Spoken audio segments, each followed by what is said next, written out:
Well, he is one of the giants of Irish rugby and ever present in the second row for Leinster with dominating displays. Oh yes, looking forward to this. Leinster's most capped player, Devin Toner, joins us now via Skype to chat about playing with no crowds, encouraging students to tackle their social problems and why his kids are excited about click and collect returning. Morning, Dev. Good to have you on. Morning, guys. Good to be here. Listen, I have to ask you first of all, we'll have to get into the rugby questions. Listen, you know, Leinster beat Connacht at the weekend, put 50 points on them, but you were playing in that La Rochelle game, semi-final of Europe. You know, how heartbreaking was that loss, and to try and pick yourselves back up for the end of the season? Absolutely, yeah. No, obviously we were had our heart set on that fifth star this year, and it was devastating not to get past La Rochelle. I think they're an unbelievable team, and they're coached very well, obviously by Raj and John O'Gibbs, and it was just a really heartbreaking loss, I suppose. But again, the season's not over, and we kind of want to finish on a high now. So you geared the season up. You know, you won the Pro 14 quite comfortably. Europe is Leinster's thing. You put so much energy into it, and to get to the semi-final. Listen, to get to the semi-final is very, very good. But as you say, you wanted that fifth star, that fifth title.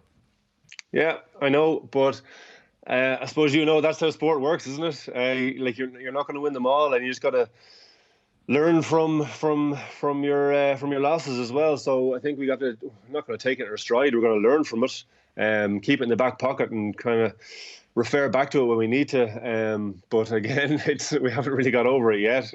But hopefully it'll stand to us. Well, a bit of good news. Tadhg Furlong, we see, has signed a one-year deal as well. That's a great boost for Leinster and for Ireland. Absolutely. Like, he obviously proved he's one of the most important players in Ireland at the minute. With tight head prop is a pretty valued position. So to have him signed on is brilliant for Leinster and for Ireland.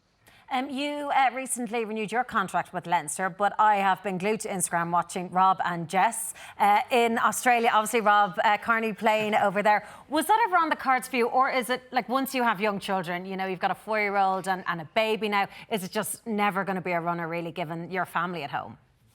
No, well, like to be honest, like, I was toying with the decision of obviously moving clubs and maybe mixing up a bit, but when it comes down to it, I'm Leinster through and through. I've come up through the age ranks, and as you say, I have a young family now. I've got an 8-month-old and a 3.5-year-old, and Max will be starting school when he's 5. So when it comes down to it, the proper decision was to stay, obviously, and. But obviously, I'm delighted to say as well. To be honest with you, Dev, I see Rob with the surfboard. I couldn't really see you at 6'11" doing much surf. You'd be pretty good surfboard, to be honest with you. I think I'd be getting too much sunburn on the old head out there. I don't think I could do it.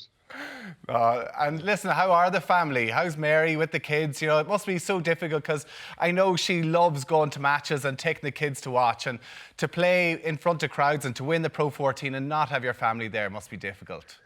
Yeah, no, it is really difficult, I think, as well. I think it's just the fact of being able to get out of the house as well. I think Mary's stuck at home with Grace, and Max has thankfully got back to creche now. So I think she just wants a bit of change of routine at this stage. So I think we're all looking forward to matches being back, I think, to be honest. And did you move house or renovate your house all through lockdown as well as have a new baby? Yeah, so we renovated a house. We moved in a week before Grace was born. Oh my God. So Mary had done a phenomenal job keeping on top of the builders and getting it done, and she did an absolutely phenomenal job. And then a week later had a baby and was home. So she is absolutely superwoman. And how does it affect your routine at home? Because I know, like, we love our naps working on Breakfast TV, but when there's kids at home, that's not happening. So has it changed now having baby number 2 in the house in terms of kind of how you can discipline yourself, I guess? Absolutely. Well, we're back to the nap schedule as well. So Max's African creche is not too bad, but the house next to us has started building now as well. So that's kind of implicating us as well. So we hear banging on the walls. So we're trying to keep on top of the naps for Grace anyway, but it's working not too bad at the minute. Do you know what, Dev? I loved through lockdown. You got really big into your cooking as well. I followed your Jimmy Churi recipe. He's big into his sourdough and stuff as well. That was something that you took up. And do you know what? I want to get you on here for a cookery segment over the summer. Would you be up for that? Absolutely, yeah. No, I love it. It's suppose, a part of my life that I really enjoy. Obviously got into the sourdough as well and started learning about that, and got some good results, thankfully. But yeah, no, it's just something that I suppose me and Mary, my wife, we're both really into and we both really enjoy.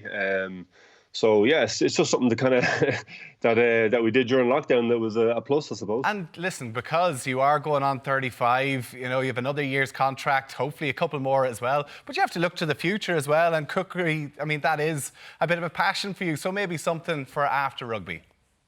Absolutely. Like, you never know what's going to happen. And I think you got to look at what you enjoy. I think, like, I've been very fortunate to be able to enjoy the job that I've been doing for the past 16, 17 years. So to be able to go into something you enjoy again would be huge. Whether I will be doing the actual cooking, I'm not sure. I don't think my back will be able to take cooking all day long. Yeah, I don't know you'd be much good in a kitchen at the size of bent over the hob the whole time. I don't think so. There wouldn't be much room for anybody else. So what it is, I don't know, to be honest. Yeah, so I'll have to take the next year or two to figure it out. And how does it work? Obviously, we can't have you here in studio. Are you isolating, or how does it work with your family, the team members? What are the whole mechanics of just staying safe during COVID until we're at the other end of this? It's just being smart, I suppose. When we're in training, we keep tough to all the social distancing, the sanitizing stations and everything. So we get tested every week. And it's just it's a matter of following the rules that the government have set, and just being smart about who you're talking to and the distance you're speaking to them, and just being smart. Yeah. And with the country reopening, I mean, we can feel a buzz around the studio. Even you certainly can see it when you're out and about. What are you most looking forward to getting back stuck into now with everything slowly reopening? Oh, what was I saying? No, I think it's just the click and collect stuff with the toy stores, to be honest, because we've been telling Max that all the toy shops have been closed. We can't go. We can't get any more toys. So I think we'll treat him and get a few click and collects from Smiths, I think. Yeah, well deserved. It doesn't really bother me that the hairdressers are back open. No, it's not really too much of a problem for you. Listen, you're so busy. Tell us about this non-profit that you're working with, Enactus Ireland. Don't know much about it. Yeah. Can you explain a bit more what they do? Yeah, so I'm on the board for Enactus Ireland. It's a non-profit that facilitates social entrepreneurship in students. So every year they hold a national competition, and there are 10 higher educational institutions, and each team has a social enterprise or social entrepreneurship, and they all have projects that they pitch every year. And obviously, the winner of the national competition goes to the Enactus World Cup. So there's been loads of social innovations and social entrepreneurships over the years that have been absolutely brilliant. And I think being part of it, it's an eye opener to, I suppose, how the students are, first of all, coping with the pandemic. I think they have created some sustainable and ethical businesses that have really come to the fore.